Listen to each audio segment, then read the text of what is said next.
مهمترین امکانات در 4 فصل سال برای سیر و سیاحت، آزمون‌های جمهوریوی، راهنمای جامعه خانه امید تاجیکان دنیا. تاجیکستانی آزاد و صاحب اختیار.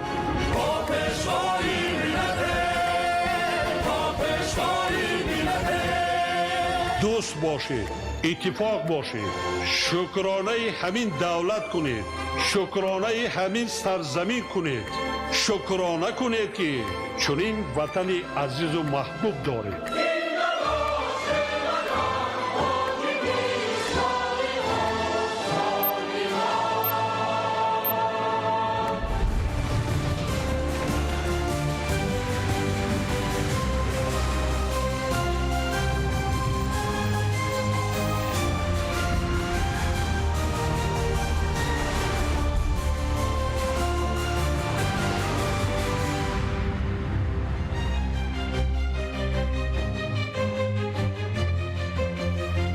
ассалому алайкум бинандагони гиромӣ, нашри муфассали барномаи иттилоотии ахборро мустақиман манзуратон менамоем. дар студия манучер маҳкамзода. имрӯз президенти ҷумҳурии тоҷикистон пешвои миллат муҳтарам эмомалӣ раҳмон бо сафари давлатӣ вориди шаҳри уланбатори муғулистон шуданд. 20 июл президенти ҷумҳурии тоҷикистон пешвои миллат муҳтарам эмомалӣ раҳмон با سفر دولتی وارد شهر اولانباتور مغولستان شدند.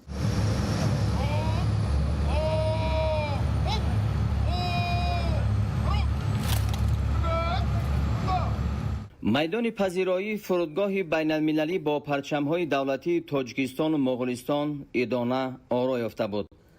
در فرودگاه بین المللی اولانباتور مهمان عالی قدر پرزیدنت جمهوری تاجیکستان محترم امامعلی رحمان را وزیر کارهای خارجه مغولستان بدستسگ بدمونخین و دیگر نمایندگان والامقام صمیمانه استقبال گرفتند.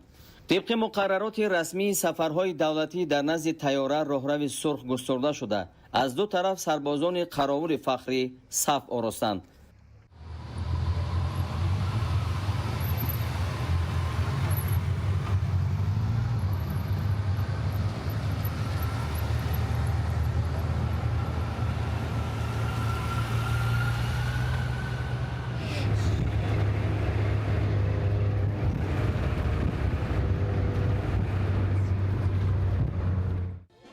بیستم ایول در شهر اولانباتور در حاشیه سفر دولتی پرزیدنت جمهوری تاجیکستان پیشوای ملت محترم امامعلی رحمان در مغولستان سران دولت‌ها محترم امامعلی رحمان و محترم اخنگین خورلسوخ در یک موضع زیبا به خاطر تحکیم مناسبت‌های دوستی و همکاری نهال دوستی شنانیدند.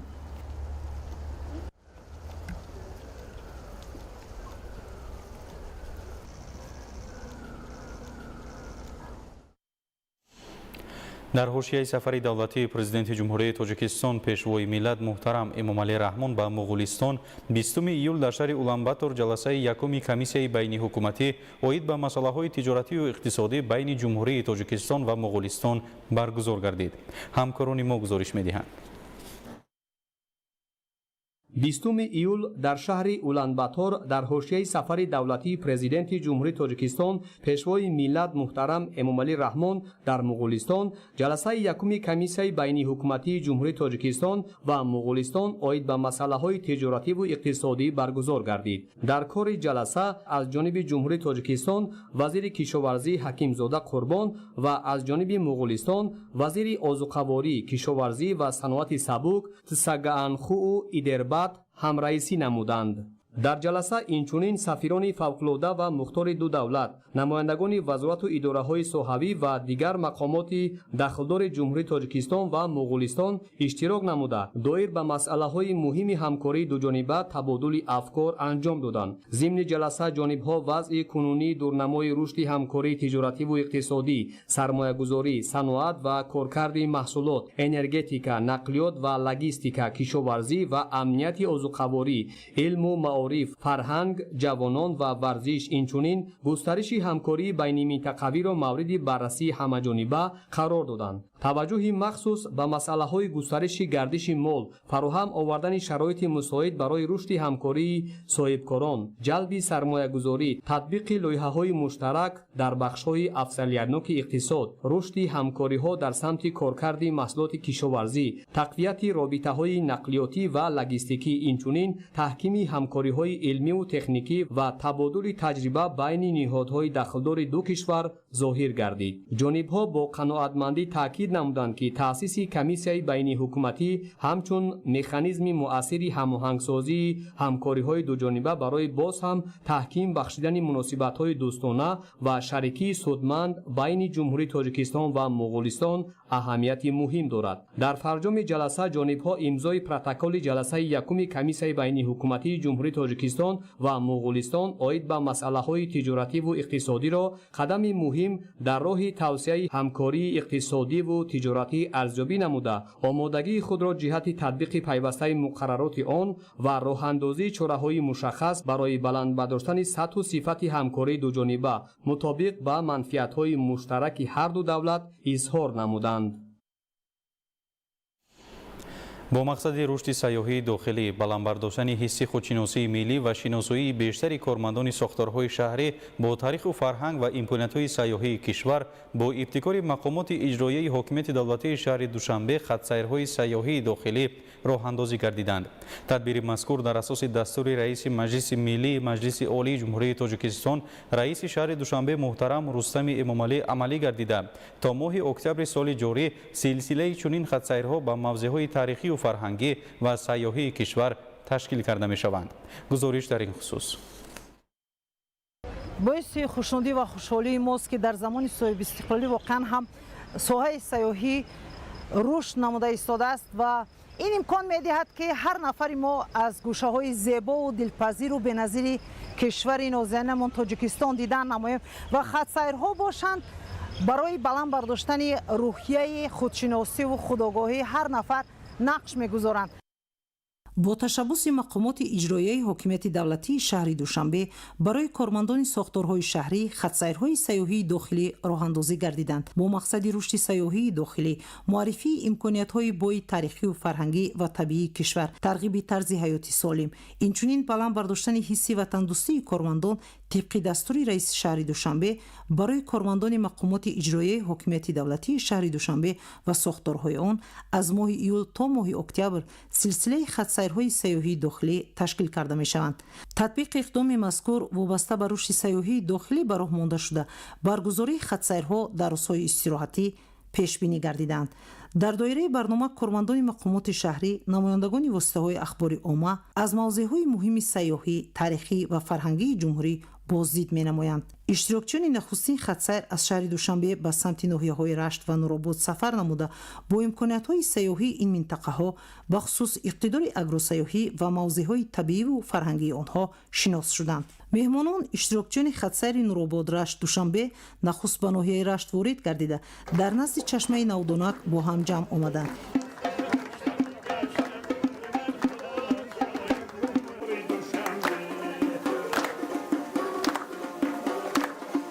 ин чашма яке аз қадимтарин, маъруфтарин ва серодамтарин чашмаҳои водии Рашт ба шумор меравад, ки бо оби софу яхбаста диққати ҳар як меҳмонро ҷалб мекунад. дар доираи барномаи рӯз иштирокчиён аз мавзеъҳои ҷолиби сайёҳии ноҳияи Рашт, аз ҷумла аз боғи ботаникӣ, осорхонаи кишваршиносӣ ва дараи зебоманзари Камаро боздид намуда, аз табиати дилфиреб, манзараҳои нотакрори Кӯҳистон, ҳавои мусаффо ва имкониятҳои фаровони сайёҳии ин гӯшаи зебоманзари кишвар баҳравар гардиданд. инчунин барои иштирокчиён чорабинии фарҳангию фароғатӣ ташкил карда шуд. дар идомаи сафар иштирокчиёни хатсайр ба ноҳияи Нуробод раҳсипор гардиданд.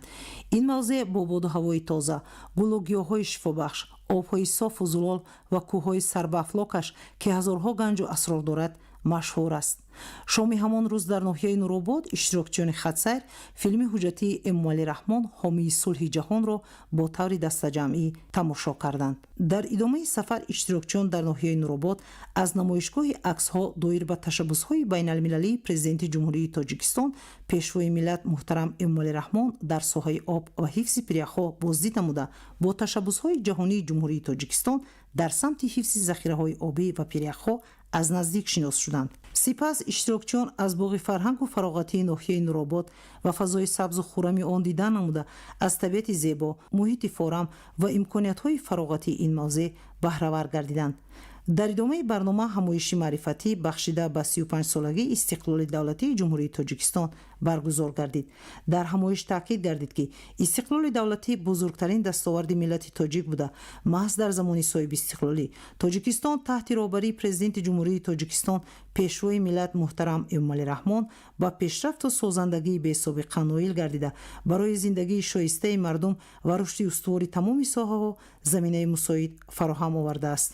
иштирокчиёни хатсайр ҳамчунин аз мавзеи сайёҳии чашмаи Воғланг боздид намуда бо имкониятҳои сайёҳии табиӣ ва манзараҳои нотакрори ин гӯшаи зебоманзари ноҳия шинос шуданд.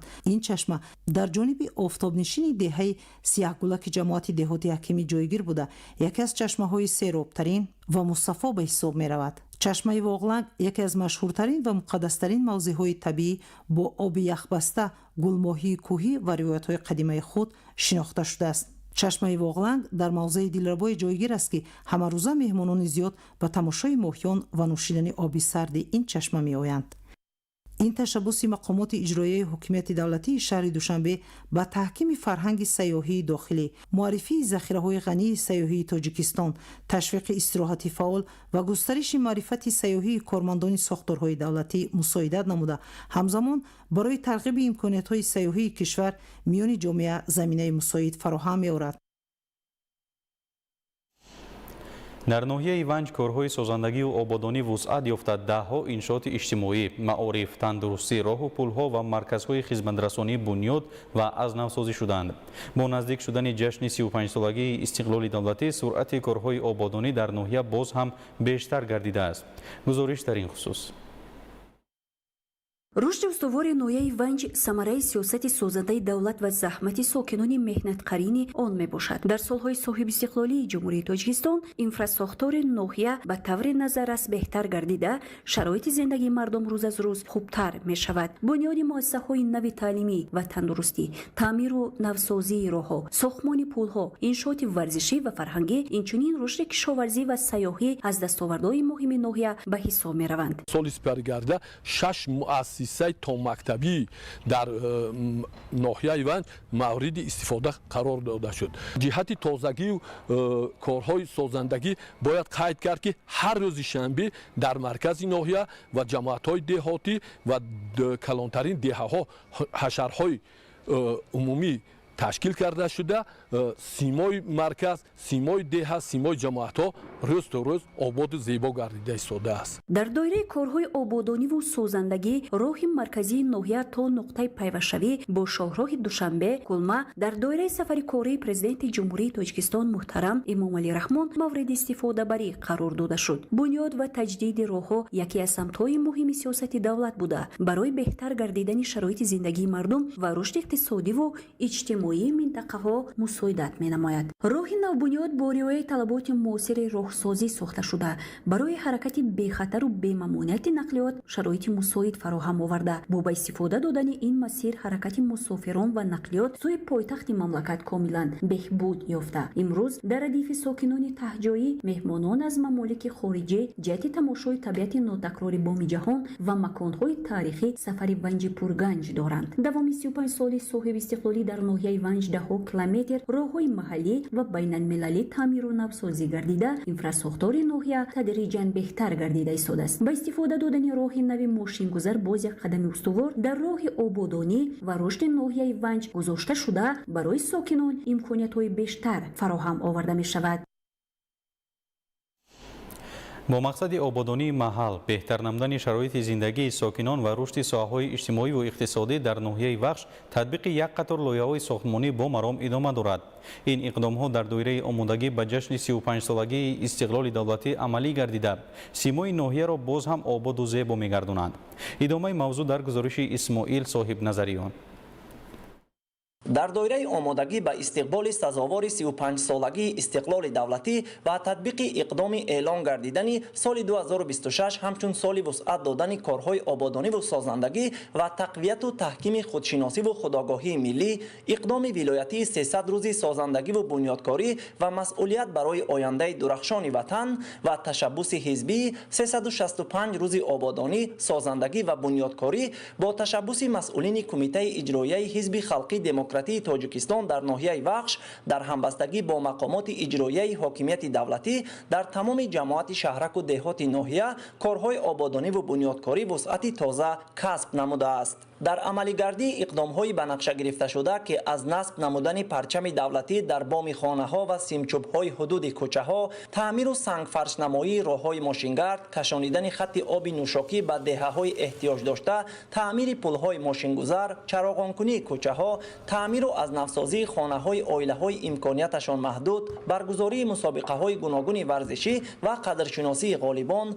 معرفی عائله‌های نمونوی، لباس‌های ملی و قدردانی نمونه‌های بهترین، دریافت و قدرشناسی جوانان اختراعکار، کمک به عائله‌های نیازمند و دستگیری یتیمان و بی‌پرستاران و تقویت کارهای فهمانی دادهی توسط برگزاری صحبت و واخوری‌ها با ساکنان عبارت میباشد. فعالان جامعه بخصوص تشکیلات‌های ابتدایی جوانان، زنان، مکتب ورزشی، معارف، تندرستی، دین، تنظیم جشن و مراسم و فرهنگ سفربر گردیدند. در همین زمینه امروزها با سهمگذاری مسئولین و تشکیلات‌های ابتدایی حزب خلقی دموکراتی تاجیکستان در ناحیه وخش بنیاد بینای نوی علاوگی مؤسسه تعلیمی 52 واقع در دهه مهرآباد 14 جماعت دهات دوردست مشعل عبارت از 10 صنفخانه با مرام ادامه دارد که با مورد استفاده قرار گرفتن آن سرباری جای نشست برطرف و شرایط معاصر علم آموزی برای خوانندگان مؤسسه مذکور فراهم می‌گردد. به همین ترتیب در حدود دیگر دهه‌های جماعت دهات مشعل تعمیر و از نوسازی راه و پل‌ها، چراغانکنی کوچه‌ها، به ترتیب درآوردن جویبارهای آبپرتای کناری راه، کشانیدن خط آب نوشاکی و دیگر عمل‌هایی که انفراستراکچور محل را برای زندگی شایسته ساکنان مناسب می‌گرداند ادامه دارد. این روزها در تمام جماعت‌ها، دهه‌های دوردست‌ترین حتی کارهای آبادانی و بنیادکاری ادامه داشته در دهه و محله ها در بالای بیناها و کارخانه های دولتی پرچم دولتی تاجیکستان نصب گردیده ایستاده است که این از بلند بودن حس وطنداری مردم درک می‌دهد. با جانبداری از سیاست سازنده و معارف پرورانه پرزیدنت جمهوری تاجیکستان پیشوای ملت محترم امامعلی رحمان، ساکن ناحیه، سابقه‌دار ساحه معارف و اعضای فعال حزب زیبانیسا رحمانزاده در منزل استقامتی خود محفل‌های گوناگون به مانند شاهنامه‌خوانی، هنرهای مردمی و مرکز بروقتی انکشاف کودک تشکیل کرده است که این برای به کمال رسانیدن نسل وطن دوست و صاحب استعداد مساعدت می‌نماید. همچنین با تشبث ساکن دیگر ناحیه فیض‌الله حبیب‌الله زاده در جماعت شهرک زرنیسار تالار ورزش و سیخ دوزندگی تأسیس داده شده است که در آن جوانان به مشق و تمرین و دختران به دوزندگی مشغول هستند. با همین گونه روحیه سازنده و حس بلند مسئولیت وطنداری ساکنان و صاحبکاران، اهل جامعه و اعضایان حزب خلقی دموکراتی تاجیکستان در ناحیه وخش بهر رشد و شکوفایی میهن، تامین زندگی ارزنده کار و زندگی و به نسل‌های آینده به میراث گذاشتن یک ملک آباد و پیشرفته به کارهای آبادانی و سازندگی دست جمعانه حصه‌گذاری می‌نمایند. در شهر بوستان همساله با فرا رسیدن تعطیل تابستانه خوانندگان انشاءات ساحه معارف از جمله بینای مؤسسه‌های تحصیلات عمومی، تعمیر و سینخانه و کابینت‌های فنی با عیانیت و واسطه‌های تکنیکی مجهز کرده می‌شوند. گزارش همکاران ما. در شهر بوستان تعمیر جاری نمای بیرونی بنا، صنفخانه‌ها، کابینت‌های فنی، حجره‌های کاری آموزگاران و دیگر انشاءات یاری رسانی مؤسسه‌های تعلیمی با صفت بلند اجرا گردیده آمادگی به سال نو خوانش 2026-2027 در سطح ضروری قرار دارد. خصوصا در لیسه رقم 1 با دستگیری مقامات اجرایی حاکمیت دولتی شهر بوستان، پدر و مادران و صاحبکاران صنفخانه‌ها تعمیر و در دایره امکانیت با واسطه‌های تکنیکی و اسباب‌های عیانی معاصر تامین کرده شد. مؤسسه دولتی لیسه رقمی شهر بوستان دارای 32 عدد صنفخانه بوده.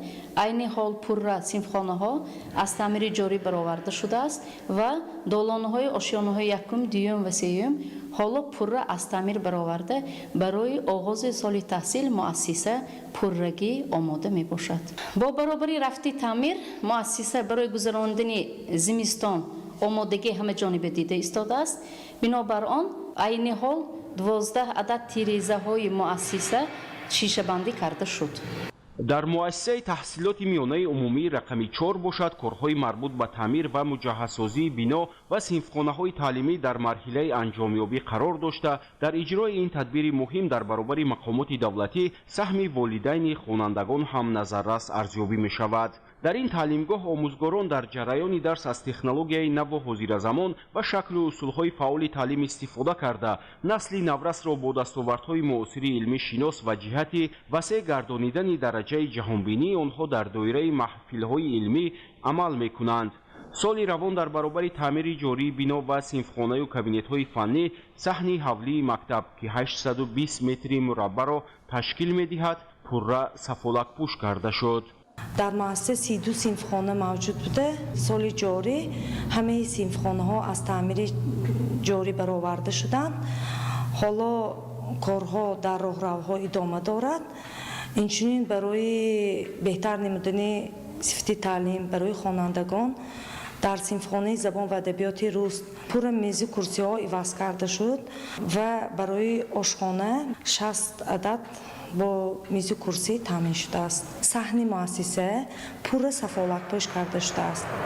در گیمنازیای رقم 2 تعمیر جاری نمای بیرونی بنا دالان و 34 صنفخانه تعلیمی پرره به آخر رسیده. حالا کارهای مربوط به نصب و جابجاگذاری عیانیت و لوازمات ضروری که در روند درس استفاده می شوند ادامه دارد.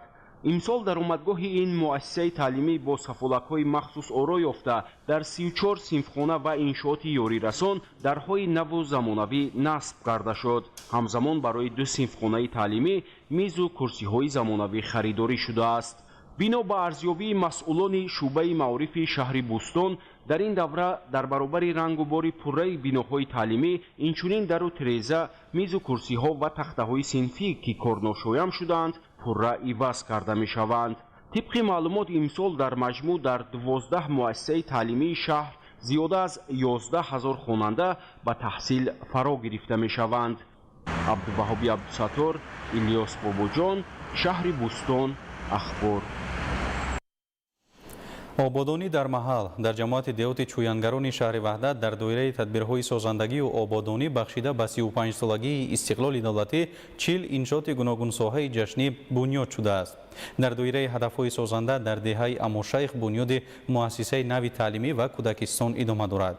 گزارش در این خصوص. ساکنان جماعت دهات چویانگران شهر وحدت جشن 35 سالگی استقلال دولتی را با تدبیرهای سازندگی از جمله بنیاد انشاءات گوناگون ساحه و مطابق نمودن راههای محلی به طلبات امروزه، تامین ساکنان با آب تازه و بهتر نمودن انفراساختار دهات استقبال خواهند گرفت.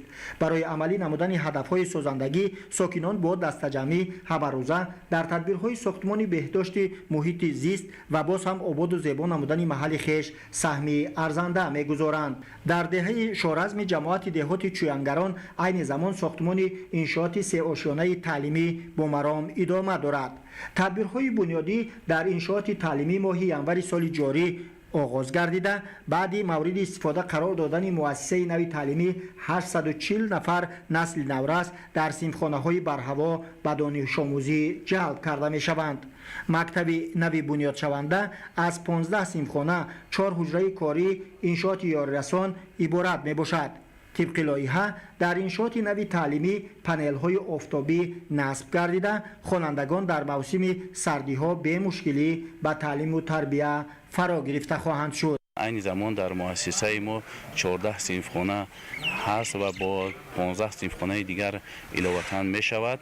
راهی محلی دهه شارزم هم در آستانه جشن 35 سالگی استقلال دولتی منفرش کرده شد. در منفرش‌نمایی راه نقلیاتی ساکنان و مردان برومند دیار سهمگذاری نمودند. در مؤسسه تحصیلات میانه عمومی رقم 10 دهه امان شیخی عین حال 1900 نفر خواننده تحصیل می‌نمایند. برای بهتر نمودن صفت تعلیم و تربیت نسل نورس و فراهم آوردن جای نشست خوانندگان در شفت مؤسسه تعلیمی، ساختمان بینای ایلاوگی تعلیمی با وسعت رفته ایستاده است. کارهای بنیادکاری در بینای نوی دو آشیانه تعلیمی به اتمام رسیده، ساختمانچیان عین حال کارهای رنگ و بارنمایی انشاءات را وسعت می‌بخشند.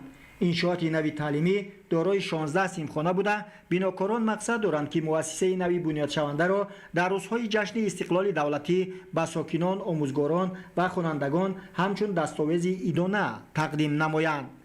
پس از به استفاده دادن انشاءات تازه بنیاد، شرایط دانش آموزی 640 نفر نسل نورس باز هم بهتر می‌گردد.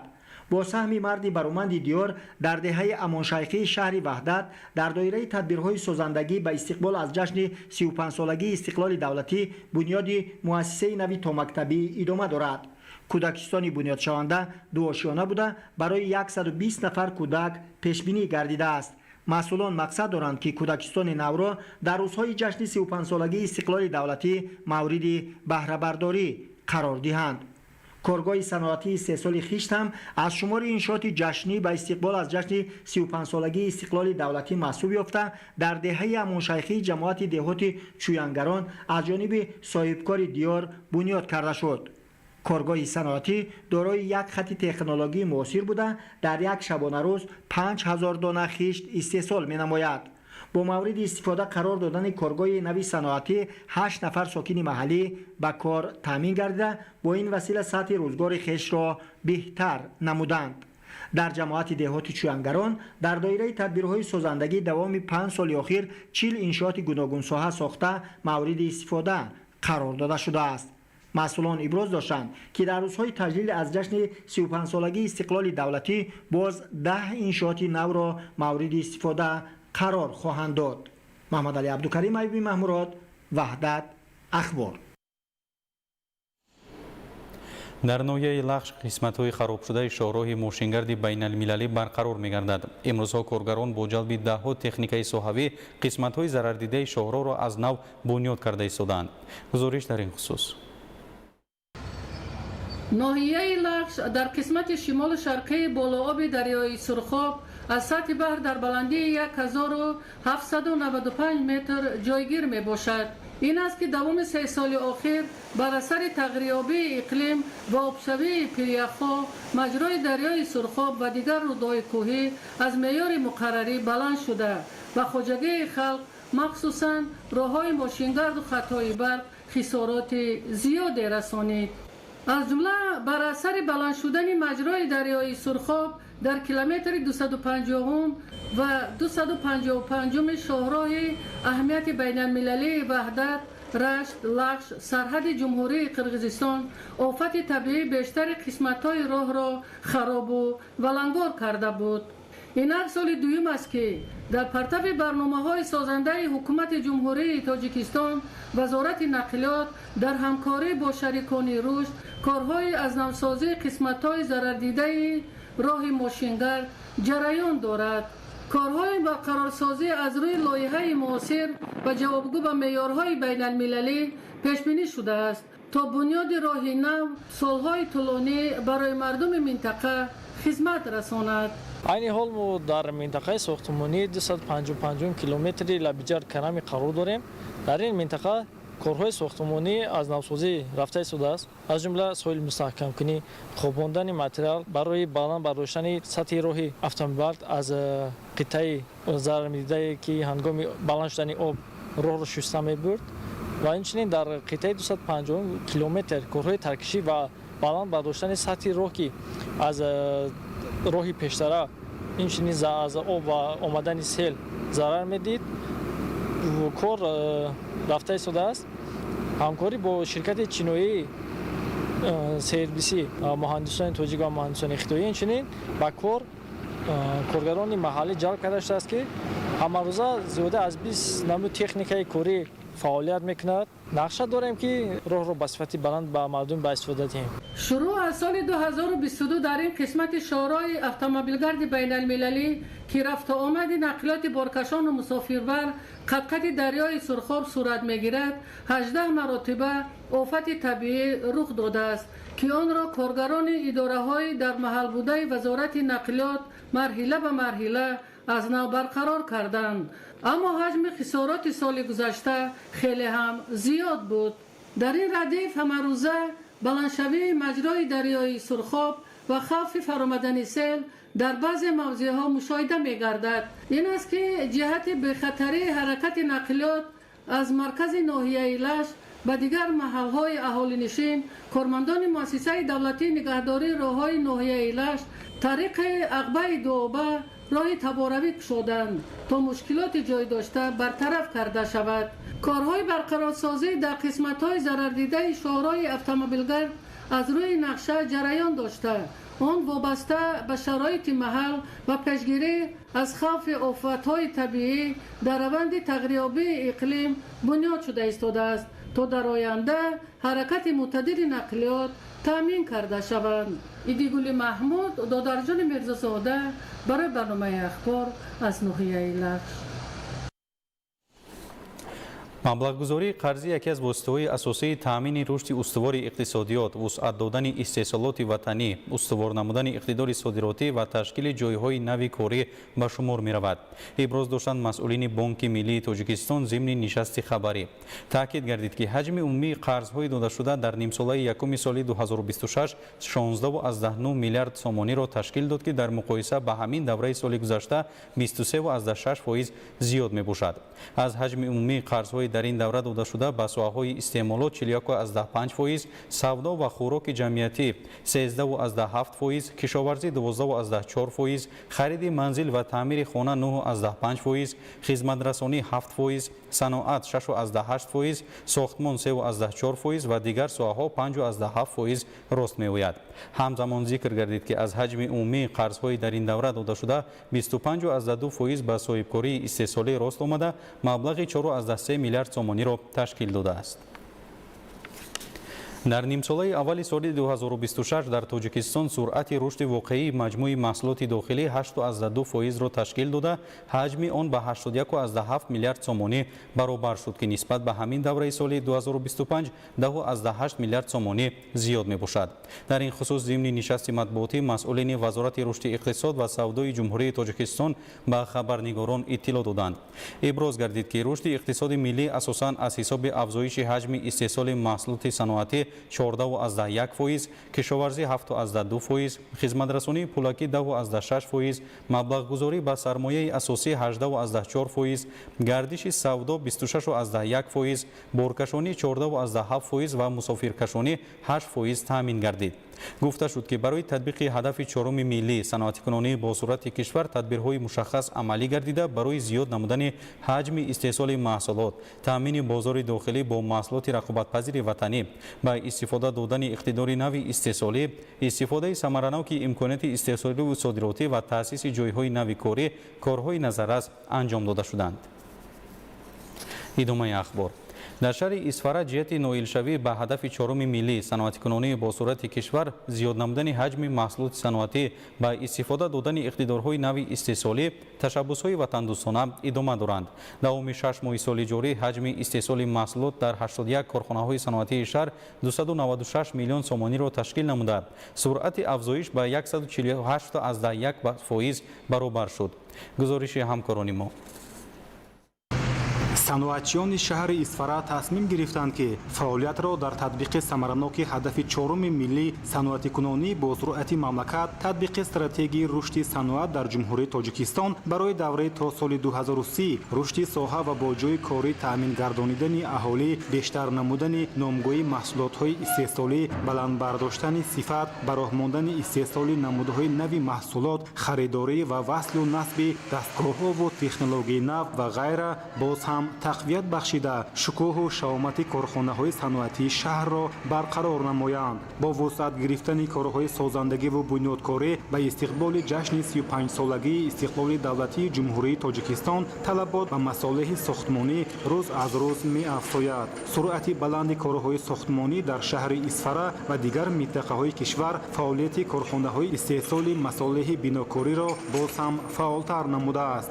дар ин радиф комбинати масолиҳи бинокории шаҳр низ бо истифода аз имкониятҳои истеҳсолӣ барои таъмини бозори дохилӣ бо маҳсулоти босифат саҳми арзандаи худро мегузорад. корхона имрӯз бо истеҳсоли хишти пухта ва гаҷи сохтмонӣ талаботи бозори маҳаллиро қонеъ гардонида ҳамзамон ба дигар шаҳру ноҳияҳо низ маҳсулот ирсол мекунад. дар сехҳои истеҳсолии комбинат бо истифода аз ашёи хоми маҳаллӣ хишти хушсифат истеҳсол мешавад. дар баробари ин истеҳсоли гаҷи сохтмонӣ низ ба роҳ монда шуда он дар бунёди манзилҳои истиқоматӣ иншооти иҷтимоӣ ва истеҳсолӣ васеъ истифода мегардад.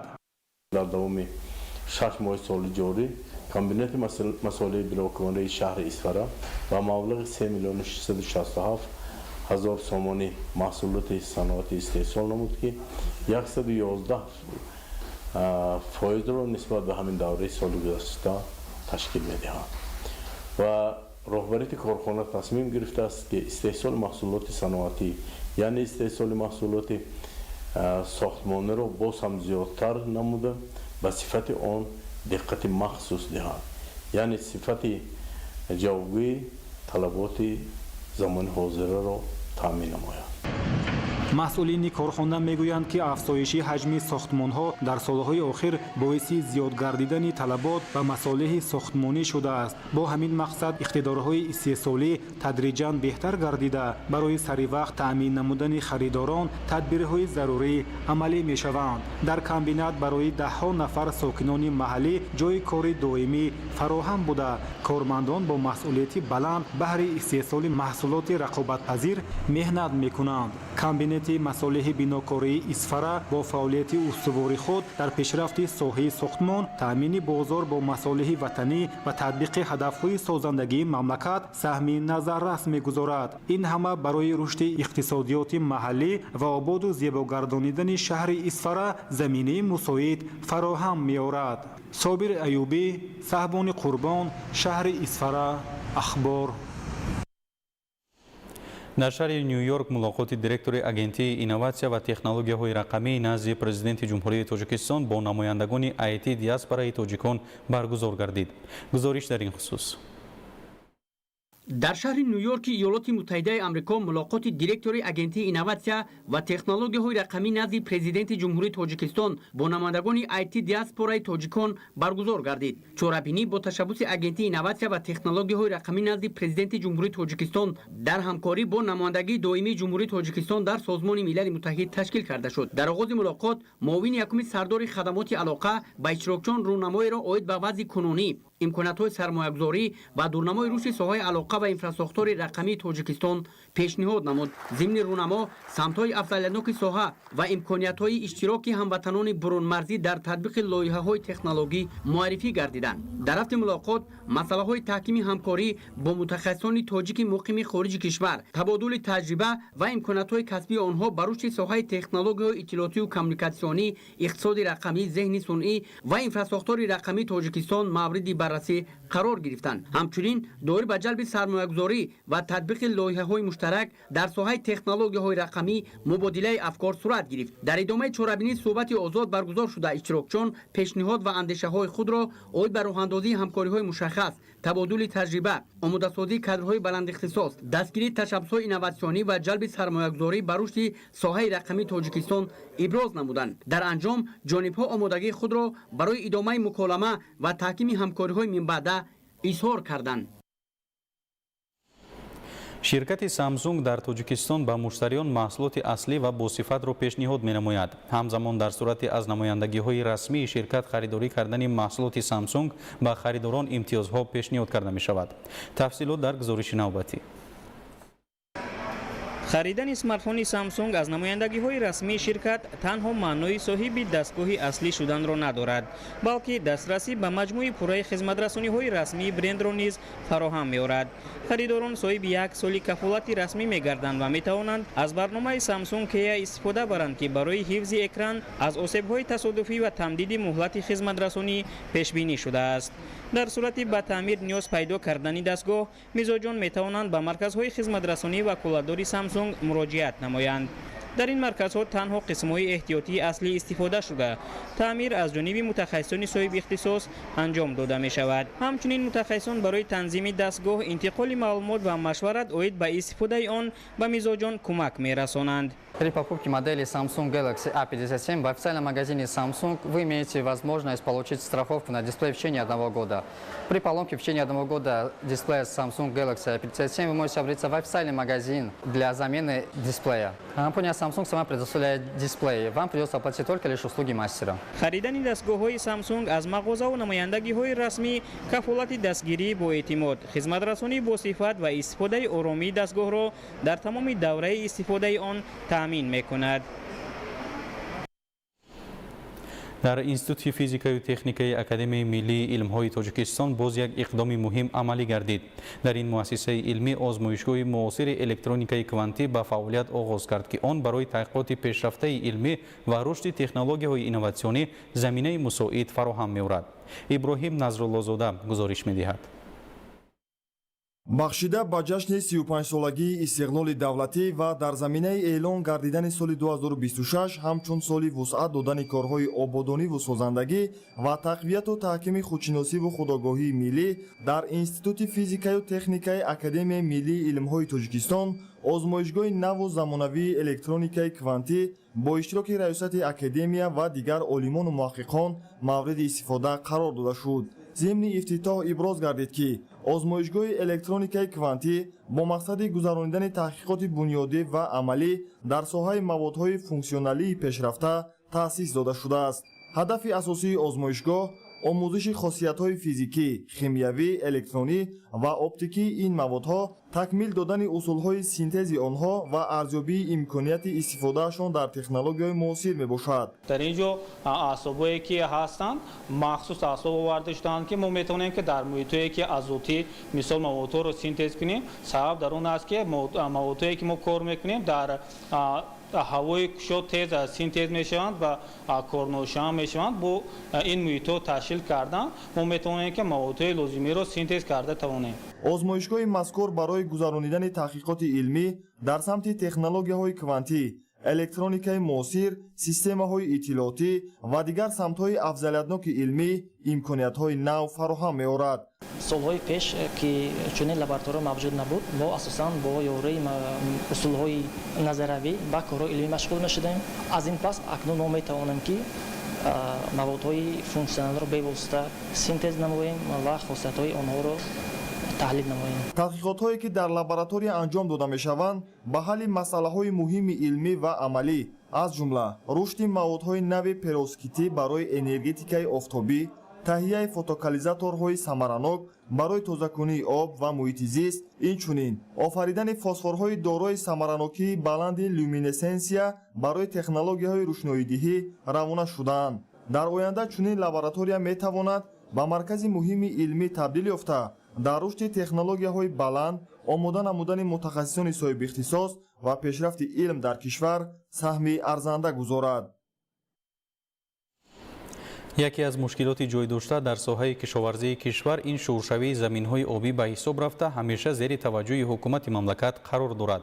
давоми соли 2026 дар заминаи татбиқи барномаҳои соҳавӣ ҳолати 18076 гектар замин беҳтар карда мешавад. лолаи баҳриддин шарҳи бештар медиҳад.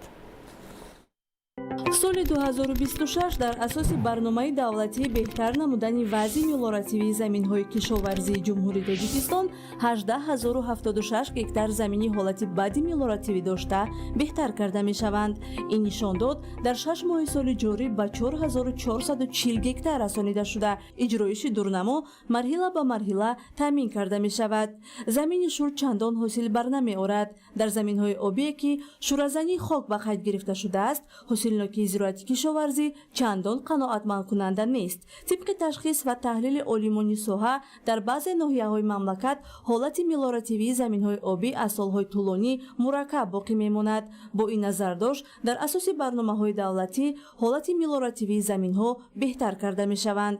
از یک هکتار اگر تازه کردگی نباشه ممکن که 8-10 سانتی متر حاصل زراعت‌های خوجک قشلاق به دست آورده می‌شود که این نهایت کم باشد و در وقتی تازه کردن زراعت‌های خوجک قشلاق تا 25-30 سانتی متر آورده رسانیده می‌شود که از همین لحاظ همساله زعبور و زرکشو تازه کرده می‌شود که حاصلناکی زمین‌های کشاورزی جمهوری تاجیکستان زیاد کرده شود.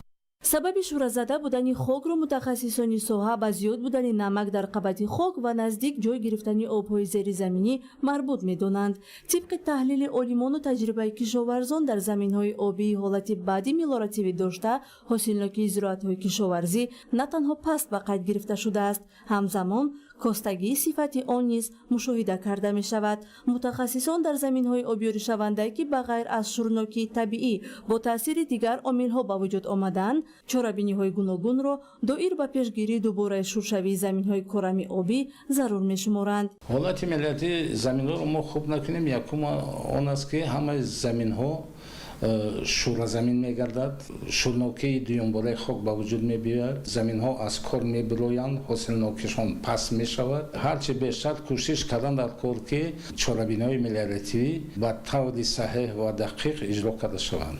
از تحلیل متخصصان و نظر کارشناسان برمی آید که در زمین‌های غیر قناعت بخش حالت ملاراتیویشان بد، رویانیدن حاصل دلخواه نهایت مشکل و سرخراجات است. حاصلناکی این زمین‌ها باشد نهایت پست می باشد. بنابراین دانندگان ضرور می‌شمارند که با راه تازه کردن زهبور و زهکش‌ها، رعایت کردن رجای آبمونی، پیشگیری از بسته‌شوی مجرای آب زهبور و زهکش‌ها و راه ندادن به تراویش آب کانال‌ها می‌توان شورشوی زمین‌ها را پیشگیری و حاصلناکی را افزون کرد. امروزها در شهر و نویاهای کشور بخشیده به جشن 35 سالگی استقلال دولتی چاره‌بینی‌های فرهنگی و فراغتی دایر کرده می‌شوند. چنین تدبیر فرهنگی در شهر بختر نیز راه‌اندازی کرده شد. همکاران ما گزارش می‌دهند. در دویره نقشه چاره‌بینی‌های مقامات اجرایی حکومت دولتی شهر بختر با ابتکار مسئولین بیمارخانه کلینیکی شهر و دیگر مؤسسه‌های تندرستی برنامه فرهنگی و فراغتی تحت عنوان شکوه استقلال برگزار گردید. در این همایش با شکوه مسئولین مقامات اجرایی حکومت دولتی، کارمندان ساحه تندرستی و دیگر ساکنان و مهمانان شهر اشتراک داشتند. مهمانان از نمایش دستاوردهای مؤسسه‌های تندرستی شهر دیدن کرده ذکر داشتند که در واقع دوام صاحب استقلالی مملکت ساحه تندرستی در شهر بختر رشد نموده یک قطار تجهیزات معاصر طبی دسترس کرده شده است که کار طبیبان را تدریجاً بهتر نموده است. ضمن چاره‌بینی قید شد که استقلال دولتی برای هر یک ساکن کشور ارزشمندترین دستاورد ملی به شمار رفته. محض در زمینه این نعمت بی‌بها تاجیکستان به دستاوردهای نظررس در تمام ساحه‌های حیات جامعه نائل گردیده است. همزمان تاکید شد که استقلالیت رمز عالی و تندرستی و دولتداری بوده برای مردم تاجیک امکانیت فراهم آورده است تا در فضای صلح و ثبات عمر به سر برده برای رشد اقتصادی، اجتماعی و فرهنگی کشور سهمگزار باشند. در انجام هنرمندان بخش فرهنگ ولایت ختلان و شهر بختر با پیشنهاد سرود و ترانه‌های وطن‌دوستانه طبع اشتراکداران و ساکنان را بالیده گردانیدند. همین طریق برنامه فرهنگی شکوه استقلال با شکوه و جلال خاصه برگزار گردیده بار دیگر احساس افتخار ملی، دوستداری وطن و ارزش‌گذاری به نعمت بزرگ استقلال را در قلب اشتراکداران جا نمود. شاهزاده سمندر موسی نور محمد، شهر بختر، اخبار. به مناسبت جشن 35 سالگی استقلال دولتی در ناحیه لخش بنیاد 124 انشاءات به نقشه گرفته شده است. برگزاری چاره‌بینی‌های گوناگون به این مناسبت الکی آغاز گردیدند. گزارش در این خصوص. تحکیم کارهای آبادانی و سازندگی و برگزاری چاره‌بینی‌ها به رشد دوچندی ساحه‌های اقتصادی و اجتماعی و بلند برداشتن خودشناسی در نهاد جامعه زمینه می‌گذارند. این رو نمایندگان شورای جمعیتی، حرکت وحدت ملی و احیای تاجیکستان ضمن چاره‌بینی در ناحیه لخش تاکید نمودند. استقلال دولتی بزرگترین نعمت برای ملت تاجیک محسوب می‌یابد که با شرافت این نعمت بی‌بها زیر سیاست خردمندانه رهبر دولت تنجی و آسودگی تامین، موفقیت‌ها در پیشرفت ساحه‌های اقتصادی و اجتماعی دوچند و ملت از سعادت روزافزون بهره‌ور می‌شود. در شرایط جهان امروز رسیدن به قدر دستاوردهای استقلال دولتی، متحد شدن در اطراف سیاست پیشوای ملت و سهمگذاری در رشد ساحه‌های اقتصادی و اجتماعی مهمترین وسیله داشتن زندگی پرسعادت محسوب می‌یابد. با نظرداشت همین، تطبیق نقشه چاره‌بینی‌های جشنی مهم دانسته شد. چاره‌بینی در ناحیه لغش با اشتراک نمایندگان شورای جمعیتی، حرکت وحدت ملی و احیای تاجیکستان در دایره نقشه دستگاه اجرایی پرزیدنت جمهوری تاجیکستان دایر گردید. لغش از جمله ناحیه‌های بلندکوه کشور محسوب یافته، کشاورزی سمت اساسی فعالیت ساکنانش را تشکیل می‌دهد. روزهای آخر باشد کارهای آبادانی و سازندگی تحکیم بخشیده شده است. حالا هدف گذاشته شده است که با اجرای پره نقشه‌ها توسط سهمگذاری در کارهای آبادانی جشن 35 سالگی استقلال دولتی در ناحیه لغش در سطح بلند با دستاوردها تجلیل کرده شود. در صحیفه نوبتی همکارانمون شما را با خبرها از خارج کشور آشنا می‌سازند. توجه نمایید. гармои ғайримуқаррарӣ миллионҳо нафарро дар саросари ҷаҳон фаро гирифтааст. барои коҳиш додани таъсири ҳарорати баланд кишварҳои гуногун тадбирҳои махсус меандешанд. дар иёлоти муттаҳидаи америка ҳазорҳо нуқтаи хунукунӣ бо оби нӯшокӣ ва кондитсионер фаъол буда ба сокинон ва шахсони бисарпаноҳ кӯмак мерасонанд. дар чин бошад дастгоҳҳои пошандаи тумани обӣ, паноҳгоҳҳои зеризаминӣ ва нуқтаҳои ройгони оби нӯшокӣ барои аҳолӣ ташкил шудаанд. дар италия вақти корҳои берунӣ маҳдуд гардида барои пиронсолон дастбандҳои ҳушманд ҷорӣ шуданд ки вазъи саломатии онҳоро назорат мекунанд. дар испания низ садҳо минтақаи хунукунӣ таъсис ёфта барои пешгирии сӯхторҳои ҷангал чораҳои иловагӣ андешида мешаванд. коршиносон ҳушдор медиҳанд ки бо идомаи тағйирёбии иқлим мавҷҳои гармои шадид бештар шуда мутобиқшавӣ ба чунин шароит ба яке аз вазифаҳои муҳими кишварҳо табдил меёбад. сӯхтори бузурги ҷангал дар канада то ҳол идома доранд. дар шаҳри торонто дар натиҷаи сӯхторҳои пай дар пай осмонро ба дуди ғафси чангу хокистар фаро гирифтааст. шаҳри мазкур ба рӯйхати бузургтарин шаҳрҳои ҷаҳон бо бадтарин сифати ҳаво дохил шуд. мақомот аз сокинон даъват мекунанд ки то ҳадди имкон дар хона бимонанд. ёдовар мешавем ки дар канада аллакай беш аз 950 сӯхтори фаъоли ҷангал ба қайд гирифта шудааст. оташ тақрибан масоҳати 3 миллион гектар замин ва дарахтонро нобуд кардааст. дар минтақаҳои арес ва арагонаи испания сӯхторҳои фалокатбор масоҳати 7600 гектар ҷангалзорҳоро нобуд карданд. ба гуфтаи хабаргузории Associated Press ба хомӯш намудани оташ, шамолҳои шадид ва гармии ғайримуқаррарӣ халал ворид мекунанд. мақомот фавран аҳолии 5 деҳаро дар қаламраи офати табиӣ ба ҷойҳои бехавф кӯчониданд. барои хомӯш кардани сӯхтор 28 воситаи нақлиёти соҳавӣ ва ҳамчунин нерӯҳои